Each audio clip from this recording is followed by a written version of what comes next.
Risers. Those are the first things that we add to the back of the computer case. We set the motherboard on top of these. The faceplate is added to the back of the case and lines up the I/O ports on the side of the motherboard fit into the back of the case. After the faceplate has been installed correctly, we can insert the motherboard into the case of the computer.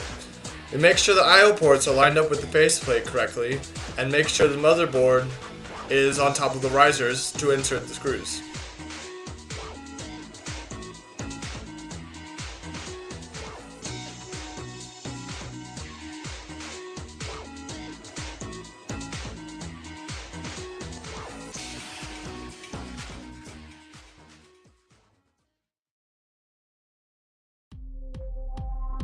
After making sure everything is aligned correctly, we insert the screws and make sure that they are down nice and tight.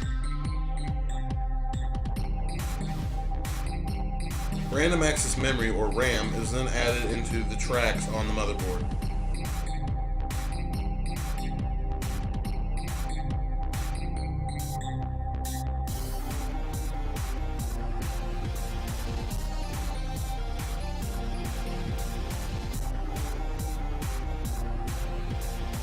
After the RAM has been inserted, we can insert the video card onto the motherboard. We make sure and take off one of the slots onto the back of the case, so that way we can access the video ports from the back of the video card.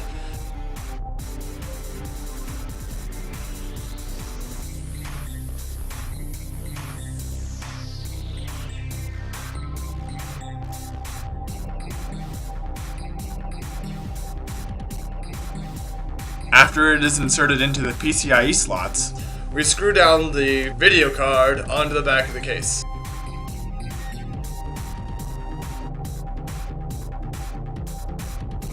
The CPU is then lined up with the socket inside the case on the motherboard. You set it in gently and make sure everything fits in correctly, and then push the lever down to tighten it in.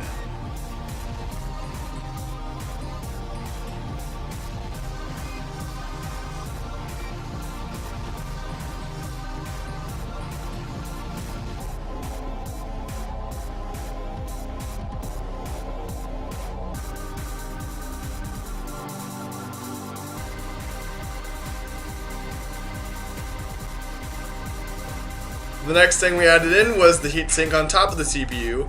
This one was a little trickier than most heatsinks because you had to line up both sides just right in order for the heatsink to be connected correctly. We made sure and also added a little bit more thermal paste onto the back of the heatsink to make sure that it doesn't overheat. And then we plugged in the CPU connector to the motherboard.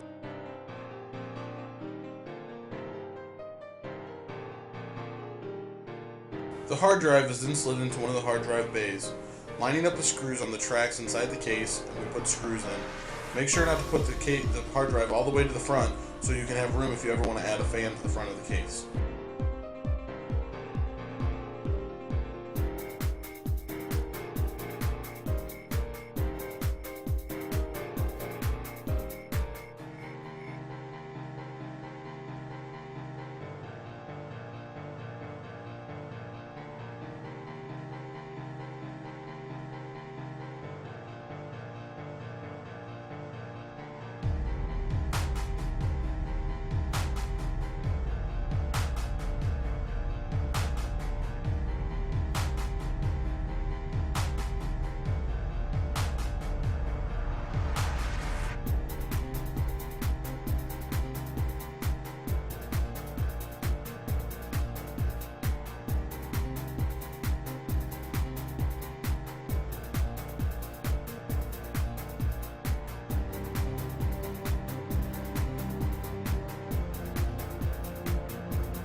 After making sure the hard drive is installed correctly, we installed the optical drive into the front of the case. You have to insert it by taking off the front panel, because that's the only way that optical drives are allowed to go into a case.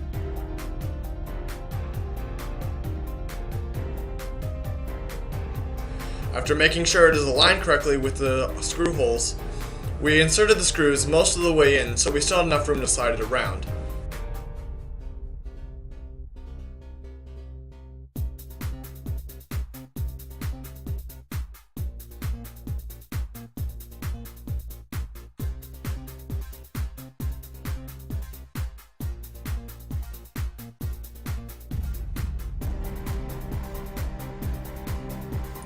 Then we put the front panel back on the case.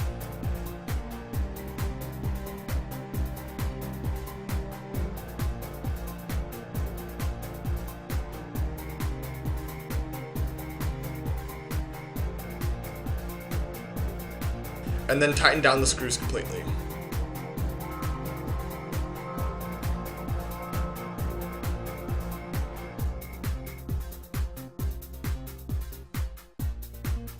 Lastly, we go through the case and we wire everything to power. Make sure to consult your manual before hooking up your cables for your power light, your reset light, speakers, and the other small connectors found on the bottom of your case.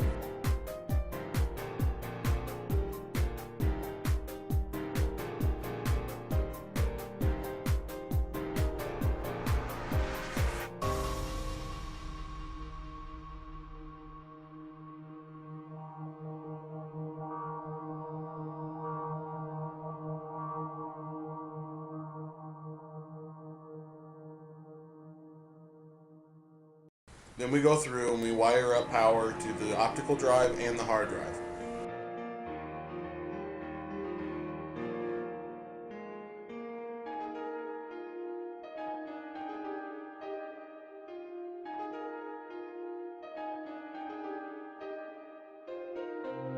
Running the P1 connector to the motherboard.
Then we take data cables and connect from the optical drive and the hard drive to the SATA headers found on the bottom of the motherboard.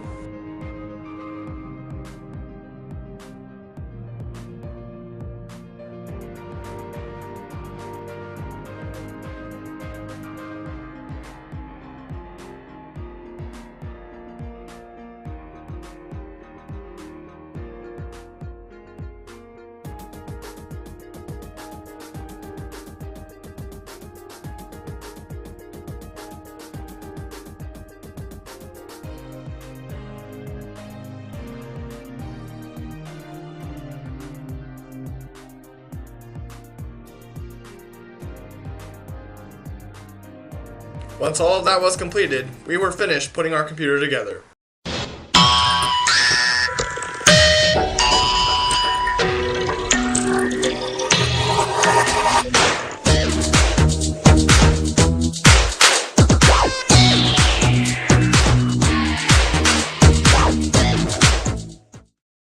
Thanks for watching!